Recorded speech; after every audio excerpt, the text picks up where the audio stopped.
I think the governor should bring you in on some nice days so we don't always associate you with bad weather. So Governor Raimondo, I'm sure she watches on a weekly basis. If you would please bring him in on Governor's Bay Day when you go to the beaches, because he needs to enjoy the sunshine. He needs to enjoy the weather. Absolutely. That's a great idea. Actually, you were just reading my mind, Ben. Thanks for mentioning it. That was beautiful. I tried.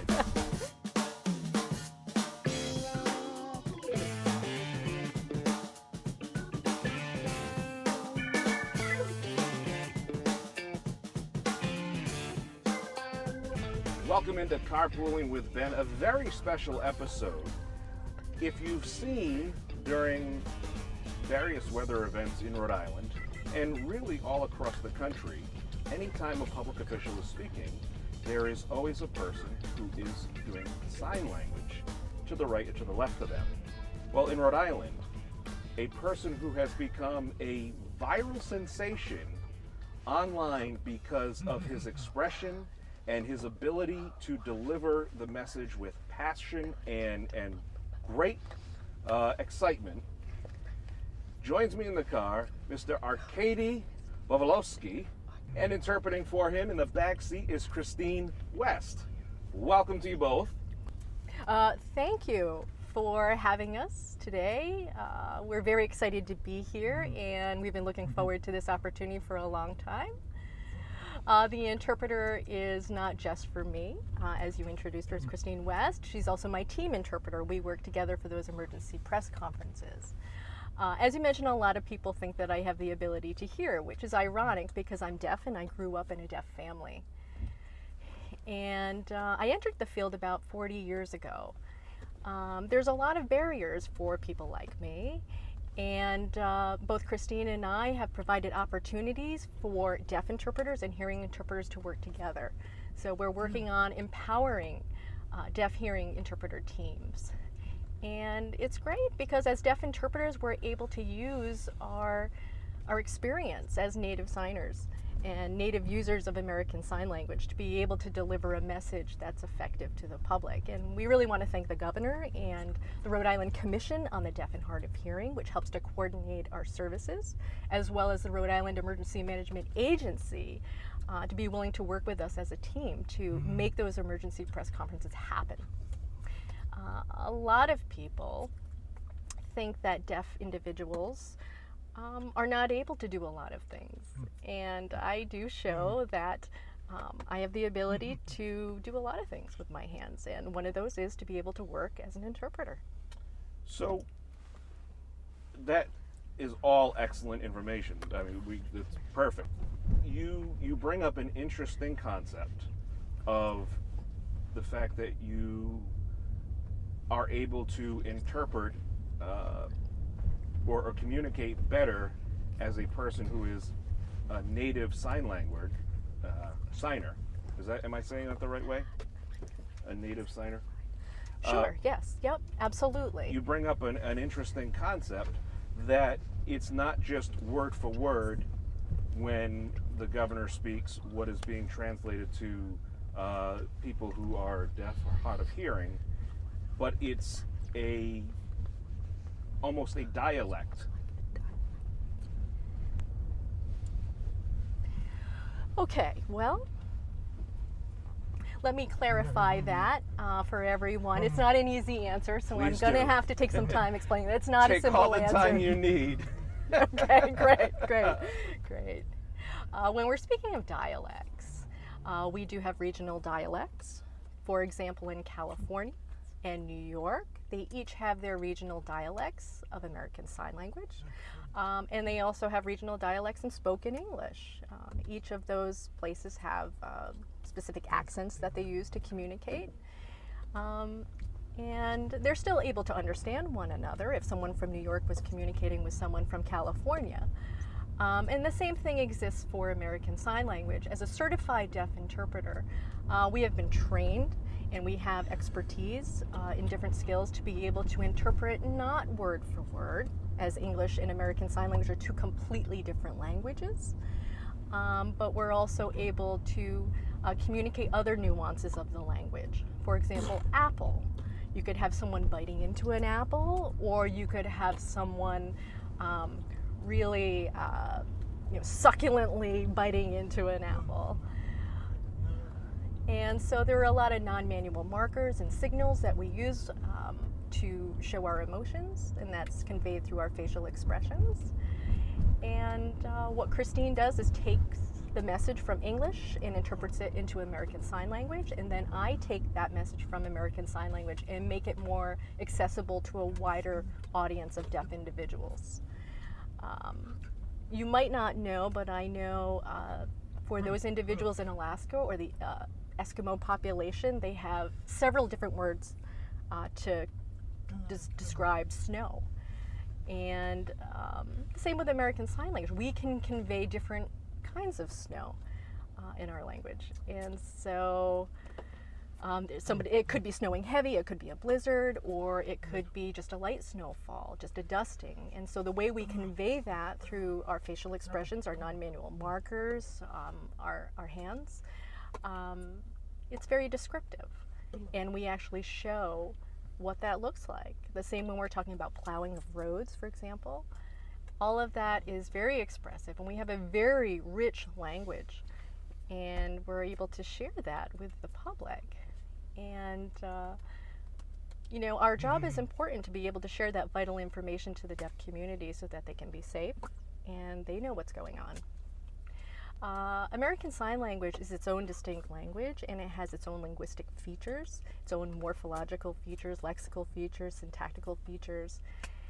And so by having a deaf interpreter be able to share that information with the deaf community, to that target audience, there's a sense of pride and hope that that kind of work, that teamwork between a deaf and hearing interpreter will continue in other communities as well. I know a lot of people who don't know about what it is that I do. We see it in the Facebook comments. They assume all different things about us. A lot of people say, oh, the person steals the show, or I know it can be distracting for folks who don't understand what it is that we do, but it's an opportunity to be able to share vital information with the deaf community. Many people online get this keyboard confidence, as I call it, where they'll say things online or in the comments that they may not necessarily say in person. But my sense is that the majority of people, exactly. Yes, the majority of people who have observed you while you're working during a storm are rather impressed with your ability and your expression.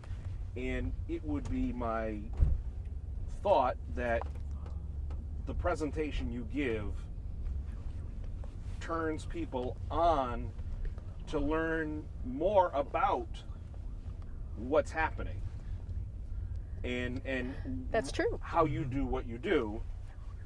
Thus, you're here in my car as we drive around the lovely city of Providence. And for those watching, I'm trying to drive extra slow as to not make my guest car sick. So if this is not a fully mobile version, Right, exactly. And yeah, I'm turning around and looking in the back seat too. So I'm doing my best to, not lose my lunch. Was it a good lunch?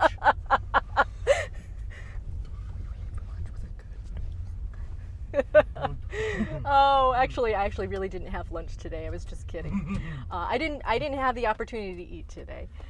If I was full, yeah, I would probably be in a lunch coma. So, yeah, what's most important is that I keep my brain sharp for our interview today. Very kind of you. I did have some salad this morning with some shrimp, so all right. I'm good. I'm good. That's excellent. That's excellent. Did you have any lunch today, Ben? Very little. Very little. I'm saving it for after. I don't want to be sluggish. Maybe we should all go to lunch now.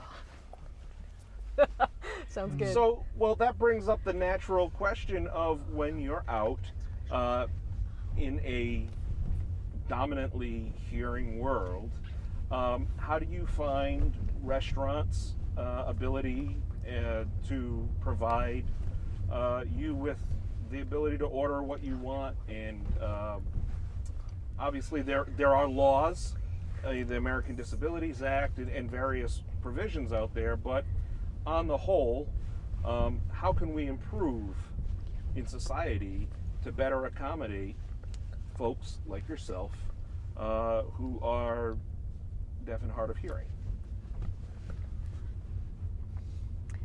Well, to be honest, it's very simple. A lot of hearing people think that it's very complicated, and when they approach a deaf person, sometimes they can be fearful. But, you know, everything is visual with us. Everything is body language and facial expressions. I've actually had the experience of going to a restaurant and a server has brought me Braille. I'm not blind, I'm deaf. Right. And so there's a lot of people who just don't know a lot. A lot of ignorant people. And so, you know, that always takes me by surprise. For example, if I'm going on a trip somewhere and I'm at the airport, some people will say, okay, would you like a wheelchair for boarding? Or would you like Braille to be able to understand the instructions on how to evacuate a plane safely should it be going down? And so I can read English. I certainly have the ability to understand the English language and be able to read just fine.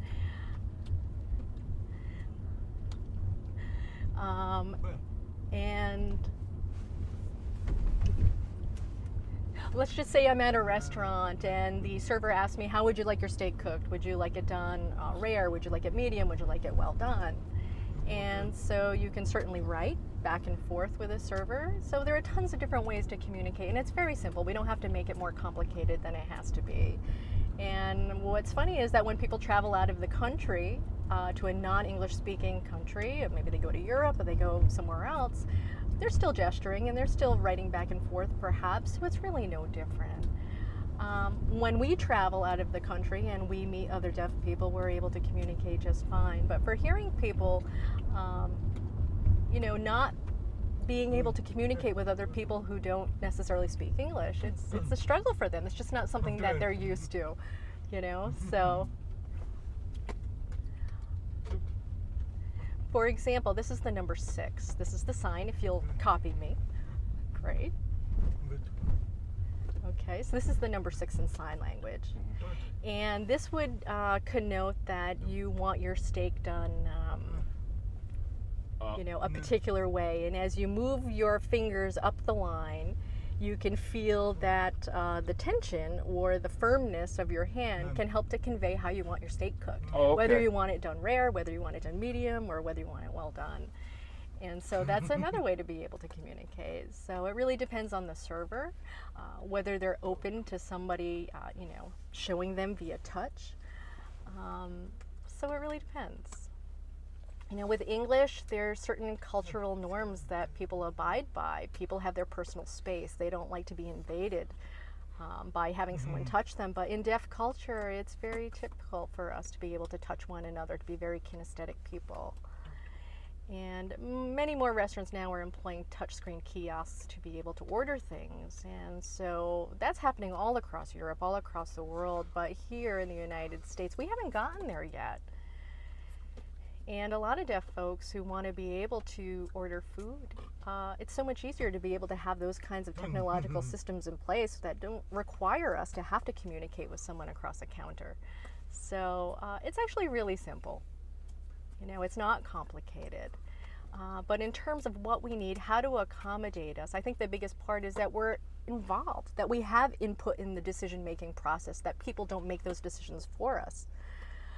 The Rhode Island Emergency Management Agency has been really great about accommodating us. And, you know, when we do the camera shots for the emergency press conferences, we work with media to try to establish what the best camera shots will be. So there's a lot of education involved.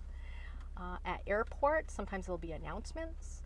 everything is spoken. Everything is done through audio and not through a visual means. So being able to hear last-minute announcements or cancellation of flights, we're often left in the dark because that's not presented to us visually. It's only audio. Wow. Same with trains. If we're riding on a train, everything is presented through audio.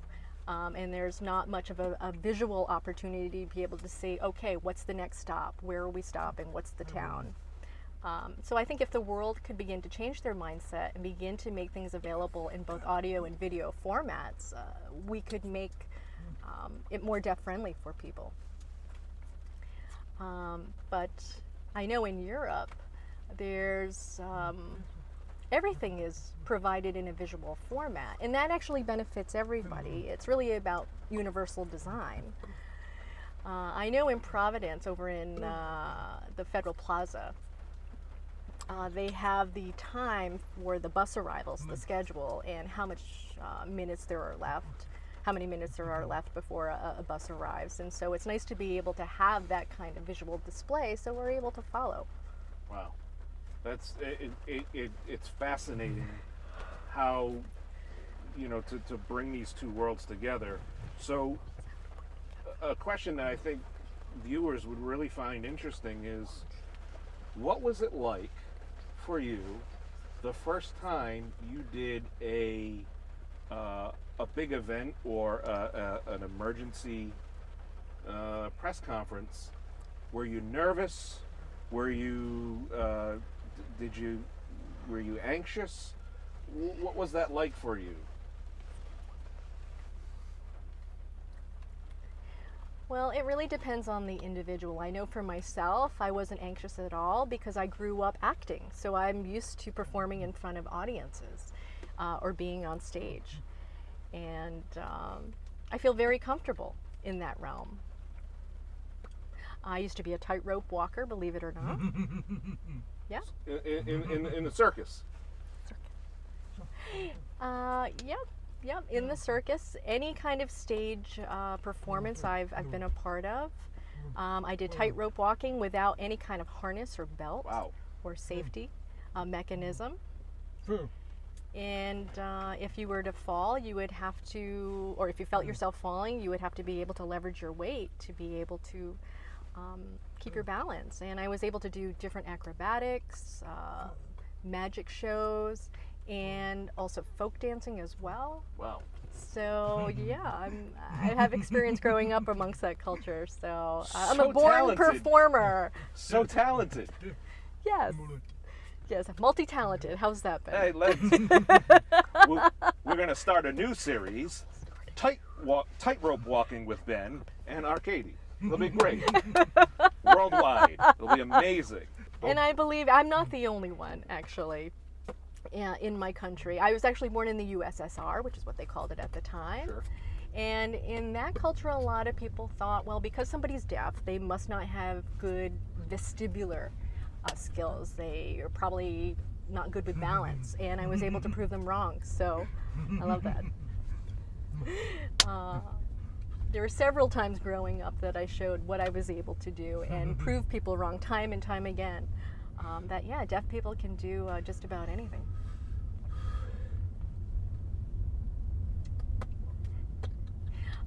In terms of working in the public as an interpreter is not easy, especially in the media, because we certainly don't want people to get the wrong message about what it is that we do. And we certainly want to show that we are true professionals, bona fide professionals, and our work is validated. And it requires a lot of skill and a lot of confidence, which is what I have. And of course, as interpreters, we continue to learn every day through feedback with one another. And we also make sure that when we're interpreting, we have the right clothing, that it's worn at the right lengths in order to make the message clearer to the public. And each time we improve. The more we do it, the better we get. And I feel perfectly comfortable being in that role. We also like to make sure that if there are 4 different channels that are broadcasting the emergency press conference, that I make sure that my eye gaze is turned to each one of them. So that way, no matter who's watching on which channel, that my eyes graze each one of those cameras and not just one. Because if I was just looking at one camera, then the other camera, it would seem like as I was ignoring those viewers who were watching. And we want to make sure that that eye contact is established with every member of our audience. It's very important. Yes. Yes. And so that requires a certain amount of skill as well, and to be able to understand that need in order to make that connection with the public. I've been an interpreter for the media several times. I've also worked in courts.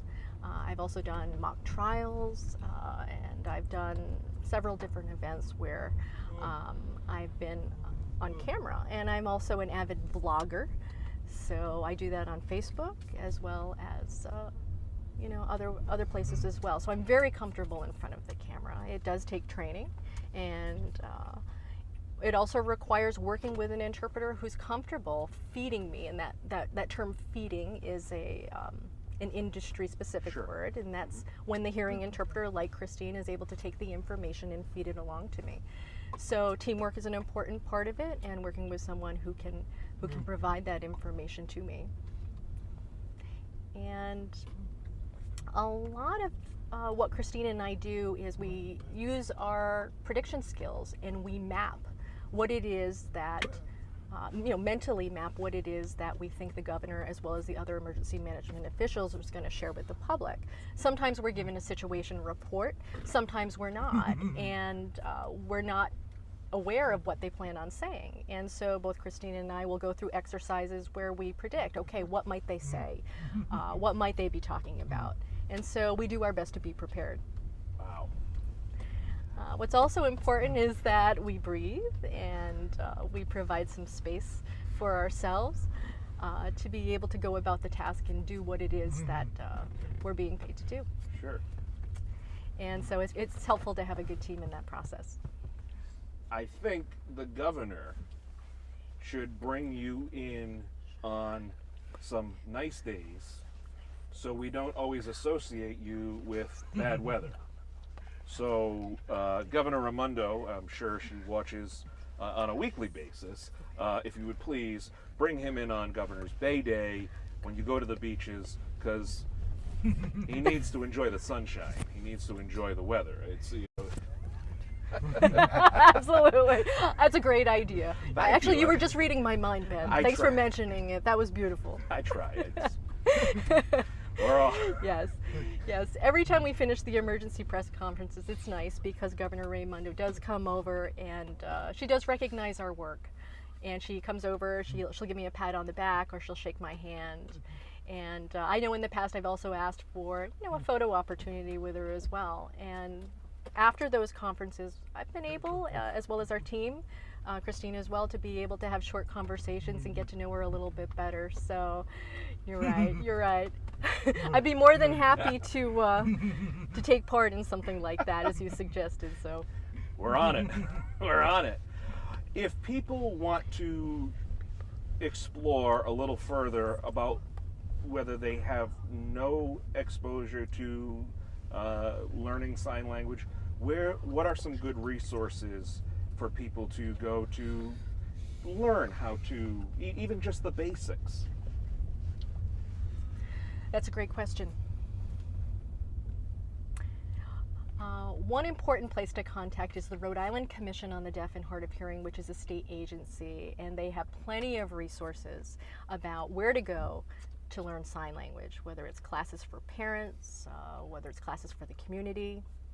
I believe they do offer them at some public institutions like Rhode Island College. Brown University, just down the road, also offers American Sign Language classes as well. By the way, I used to work at Brown University for 8 years. Wow. Yes, yeah, I was actually the first deaf full-time faculty member there in the history of that Ivy League school. Really, any Ivy League school across the United States. Look at this guy right here. Look at him. You know, But I thank Brown University for giving me that opportunity to be able to, you know, be able to create that program and be able to work their lecture series and bring in different speakers. And we focused on lots of different topics, diversity, minorities, and we had various guest speakers come. And those were open to the public, those discussions and those presentations and lectures, and it was great. We also had the opportunity to get together in cafes to be able to talk about deaf culture. There's also our Rhode Island Association of the Deaf. There's the Rhode Island Registry of Interpreters for the Deaf. And from that point, you can contact those organizations and they'll be able to tell you about other resources available in the community and where to learn sign language. There's also Bristol Community College, just over the line in Massachusetts. They do have a Deaf Studies program. I certainly don't want to talk about too many colleges because I don't want to sound like I'm endorsing some and not others and offend some. Well, I don't have a favorite, so I just want to make that disclaimer. Equal opportunity. Exactly.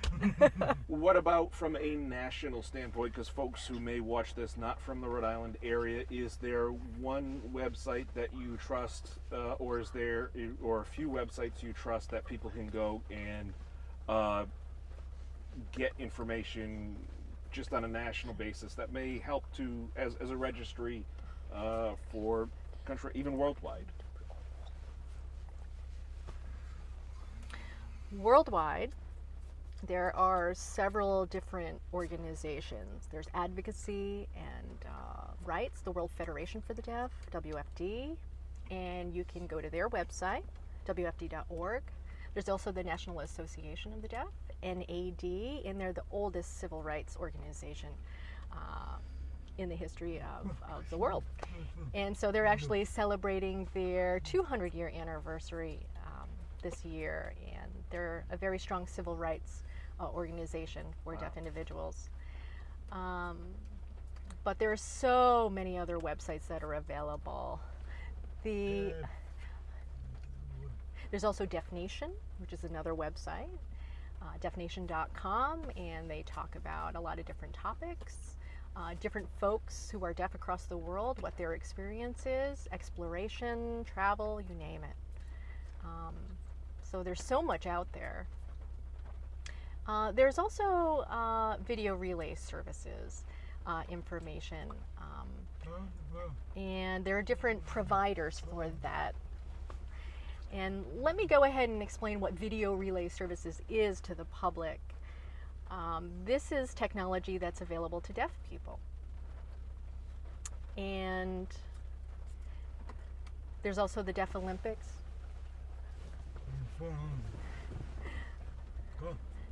So let me get back to VRS. Let's just say you wanted to make a telephone call to me. You're hearing, I'm deaf, obviously we can't speak on the phone. Sure. Video relay services allows you to be able to call my number directly, and you'll automatically be connected with an interpreter on the phone.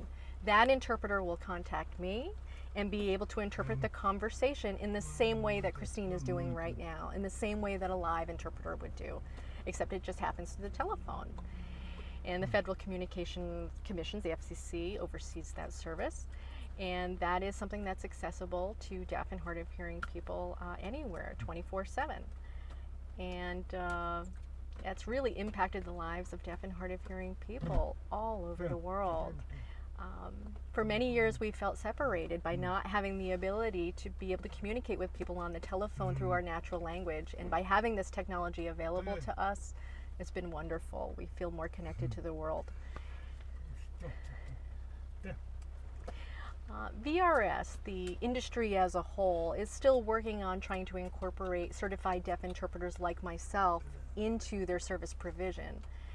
And there are a lot of folks who are deaf and move to this country from foreign countries, and they may not know American Sign Language. And so their mastery of the language is still emerging, and so having certified deaf interpreters like myself to be able to work those calls is important.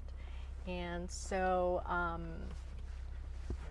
so Facebook also provides a lot of information to the deaf community too. They have announcements, they have events, such as one is called the Timberfest. And that's an opportunity for deaf people to get together in Maine, and they work on logging And there are a bunch of different groups and events that are available out there. Certified deaf interpreter, I think there's about maybe less than 140 of us across the United States. So we exist in very small numbers. There aren't many of us. If you narrow down that number to those who are in the media, we're talking probably less than 10. Wow. So Certainly. Other states have not provided that team of interpreters where you have a feeder ASL interpreter like Christine and then a certified deaf interpreter like myself. There are some interpreters who decide to go it alone, ASL interpreters who are hearing, and they don't employ a deaf interpreter. And so we are offering a training and a workshop actually at the upcoming NAD, National Association of the Deaf Conference. It's coming July. And both Christine and I will be presenting. And we're hoping to talk about empowering teams, having both a deaf and hearing interpreter team for media settings. So it's the first step in being able to educate the public and be able to make sure that other states across the country are following best practices in our field. Those numbers, how few there are, is really shocking, and it shows that there's a huge opportunity out there for people to get involved, because this is a very vital service that's provided. That's right. And you know, media is really a new setting for a lot of deaf interpreters. And the door is now open, the opportunity is there. So we're hoping that through our workshops and through our presentations and through interpreter training programs at colleges and universities, that we can begin to encourage more people to begin using deaf and hearing interpreter teams as best practice. You know, it's ironic that, you know, as deaf individuals, we've given the gift of sign language to a lot of people. And it's important that as deaf interpreters that we be able to kind of assume our rightful place in being able to be a part of the interpretation as we have for so many years. And you know, language is so important. And it's ironic. A lot of deaf individuals are born to hearing parents and they don't teach their children sign language. And a lot of people, a lot of parents say, you know, you really need to learn how to speak instead of learn sign language, and it's really ironic. Myself as an interpreter, I hope I can show parents everywhere that sign language is a beautiful language, that deaf people aren't to be pitied, or we're not, we don't have hearing loss, we have deaf gain, so to speak. That the presence of our language and our rich culture adds to who we are, it adds to our cultural identity. It doesn't take away from who we are. So you don't need a wheelchair. Absolutely not. Nor Braille either. All right. If people want to learn more about you, you have a wonderful page which will be tagged in the description of this as well. And Arkady, thank you so much for joining me in the car today. And folks, if you're watching this and you've been inspired, I truly have been, check out Arkady's page. You're going to see, you're going to learn a lot just by checking in with him and meet the guy who has become literally the face of reassurance and information for the deaf and hard of hearing in Rhode Island and southern New England during storms, but also a very, very talented and interesting person in his own right. Follow him online. Trust me, you're going to love it. Arkady, thank you. Thank and you, Ben. Our deepest appreciation as well to Christine for all her help. Now, let's go get lunch. Let's go.